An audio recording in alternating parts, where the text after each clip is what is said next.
ئێمە ئەرچی ئیستیخلافەکە لەسەر شانمانە. ئیستیخلاف یعنی خواناسین و خواناساندن، خواپەرستن، پابندبوون بە شریعەتەکەی و هەڵگرتنی بانگەوازەکەی، ئومەت دروستکردنی ئومەتێکی عەقائیدی، هەڵگرتنی ئەم بەلاغ و بانگەواز و جیهادە تا سەروەرەتی شەرع تەمینەکرێ، دوای خێروبێری سەرزەوی بهێنرێتە دەرەوە دانیشتوانەکەن. نەک ڕێگا بدەین نەوتەکە هەمووی بدزرێ.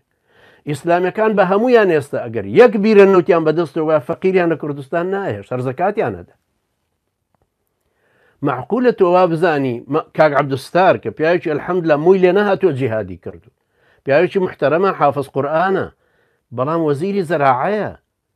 باشە وەزیری زەراعەیە 3 ساڵە جوتیارەکان گەنمیان ئینتاج کردو بە حکومەت پارەکەیان وەرنەگرتو.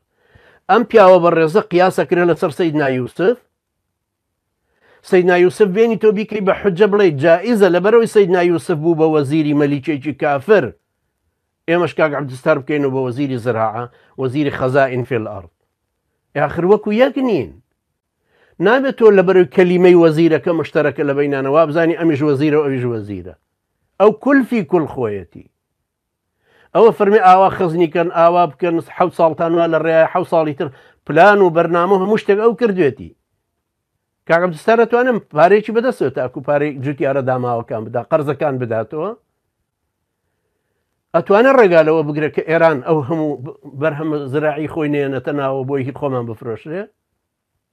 ئەتوانێت ڕێگالەوە بگرێ مەڕووماڵاتمان پێفرۆشێ ئێران بە شەویش بە هەلیکۆپتەر بەرازەکانەکە بەم دیوی پێنجوێنە. بەرازە ڕاو بەراز ئەو بە هەلیکۆپتەر ڕاویانەنێ بۆی بێنە ئەم دی و مەزرعی ئێمە وێران کرد. جگە لە تۆپ بارانکردن و سووتاندنی بەرهەمەکانی ئەو جوتیارە داماوانە. وەزیری زەراعەکەمان کە حافظ قورئانە ئەتوانێ ئەمە منعکە؟